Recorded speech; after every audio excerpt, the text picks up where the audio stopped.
it's a random review. Okay, so a while back, I put out a video where I had asked the viewers to vote on which 3 games they wanted to see me do reviews on, and the 3 games that won were PS1 games that had sequels on the PlayStation 2. Starting things off with Brave Fencer Musashi. The game was developed and published by Square, and originally came with a demo to Final Fantasy VIII. I first heard of this game from the completionist video on the game, which is also where I heard of the sequel. I became interested in the game from what I saw, so I picked up both games and played this one first. So, is Brave Fencer Musashi worth playing? The story begins in a kingdom of all-you-can-eat, which is being attacked by the thirst-quenching empire. To save her kingdom, Princess Filet summons the hero Musashi, who is a young boy from another world. Annoyed about being summoned, Musashi reluctantly agrees to help save the kingdom so that he can get back home. In order to save the kingdom, he must rescue the kidnapped people and recover the 5 scrolls that will give the legendary sword Luminia new powers to help him take down the thirst-quenching empire. The story is quite simple and doesn't take itself too seriously, which is something that I really like. It's just meant to be a silly story for a fun adventure, which I totally support. There are some pretty memorable and quirky side characters like Butler Livers, Scribe Shanky, and Princess Flet, not to mention some villains that come to mind as well, such as Bubbles. None of them I found to be really annoying, and some I quite liked. Even a few of the villagers stand out themselves. Musashi himself is a young, brash hero type, and for the most part, it works. There really isn't anything too special about the characters, but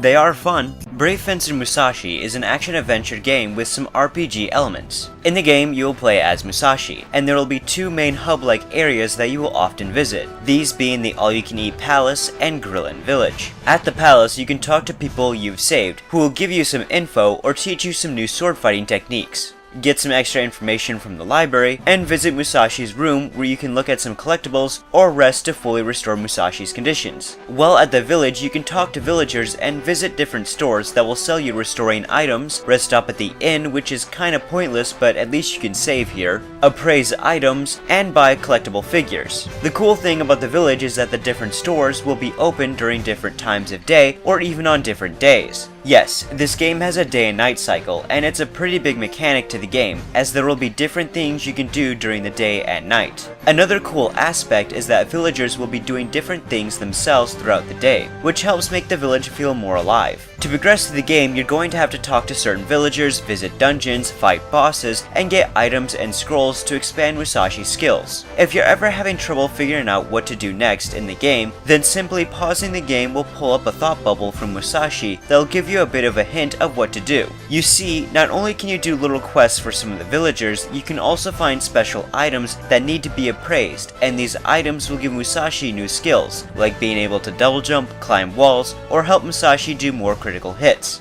Oh, and you have to choose between a quilt or gloves, as you can't get all these items. The quilt will cut down on sleep time, which we'll get to here soon, and gloves will help with critical strikes, so the choice is yours. Let's talk about Musashi himself. He can jump, attack enemies, as well as guard. Let me just say that jumping and attacking can be a little finicky, as your basic sword has a short range, so you might be using the Luminia more. And holy crap, can jumping be annoying about whether or not you actually land on something. I'm looking at you, Steamwood. While guarding, however, Musashi will fill up a gauge that once full, he can perform a special attack with the Luminia, use one of the scroll abilities, or throw his basic sword at enemies to take their powers, referred to as assimilation. Different enemies have different abilities Musashi can take through assimilation, like being able to shrink enemies, hop around, or being able to shoot out bullets. All of these will consume BP, and if you're too low on BP, then Musashi will get tired. I should also mention that the different scrolls can be equipped at the pause menu, and each scroll will give Musashi different skills that will help him out on his adventure, like the Earth Scroll that causes quakes to knock things over, or the Water Scroll that will allow Musashi to walk along water, which is really cool. With both the scrolls and the assimilation ability, you really have a lot at your disposal, and this really has you think differently about how to deal with enemies. Enemies can also be picked up by running into them while hitting the attack button, and because of this, you might pick up enemies when you really don't mean to. And honestly, the throwing mechanic really isn't that necessary. Don't get me wrong, you will use it, I just don't like how it's implemented. Throughout your journey, you will come across these green diamonds that once hit with the Luminia will free villagers inside and raise your BP. Some are much easier to find than others, while the more hidden ones will really reward exploration. By exploring, you can also come across creatures called Minku. If you don't see one right away, then you might find their droppings. Depending on the time of day, Minku will appear in that area so you can catch them and get a longevity berry, which will raise Musashi's hit points. Musashi's other stats can be raised in more unique ways, like his strength will increase by killing more enemies, by walking around so much his defense will raise, and by using the assimilation ability and the Luminia, they will increase in stats too.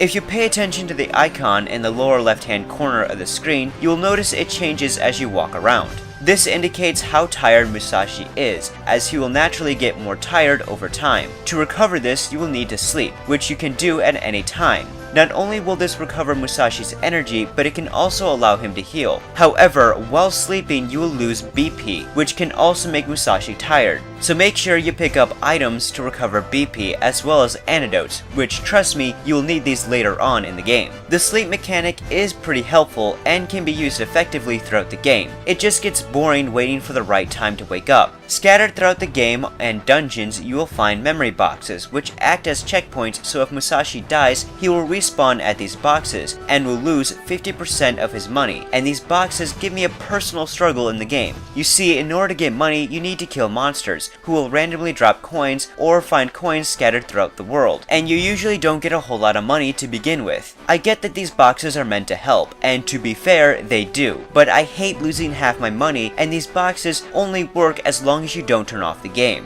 They don't actually save the game, which kinda sucks. Now you can control the camera with the L2 and R2 buttons, but for some stupid reason the camera has its own momentum, as it doesn't stop once you let go of the button, which can get dizzying. To be fair, boss fights are quite interesting and are actually kinda cool, even if some can inflict you with annoying status elements. There are also some set pieces throughout the game, and these can be a mixed bag. While I don't love the raft section, if you fail, you at least get to try it over, instead of Steamwood, which will cause you to have a game over. At least they add to the adventure feel of the game, and some of them are actually fun. For a PS1 game, it looks pretty good. It has a fun cartoon-like style for the 3D models. Sure, some look much better than others, like when it comes to certain enemies, but it's certainly nothing awful. In fact, some of the bosses look quite good. Animation-wise, it's fine, if not a little too much. By this, I mean like when you die, there is an annoying animation that cannot be skipped, and I hate this animation for that. Again, to be fair, the animation is good for a PS1 game, but there were just some minor animations that would happen at moments that would get annoying. Again, I'm looking at you, Steamwood, and your constant needless hopping. Surprisingly, the game has voice acting, and for a PS1 game, it's actually kinda good. It's nothing too special, and since the game never takes itself too seriously, the voice actors seem to be just having fun with the script, which works well and I really like it. The music is pretty good too, with a few memorable tracks, or at least some that stand out more than others. I wouldn't say that the soundtrack is anything super amazing, but I'd still say it's pretty good. So, would I recommend Brave Fencer Musashi? Yeah, I think I would if you like those kind of action-adventure games. Which I do, and the biggest thing that had me interested in the game to begin with. However, I don't like the game as much as I was hoping I would. The game has a fun story with some memorable characters. I like the exploration of the dungeons, saving the villagers and finding the Minku, and the abilities of the scrolls and the assimilation ability are fun concepts that are used very well. Things that had bugged me were the annoying camera controls, sleeping being rather boring and it draining your BP is also annoying, Musashi having a rather small inventory for recovery items,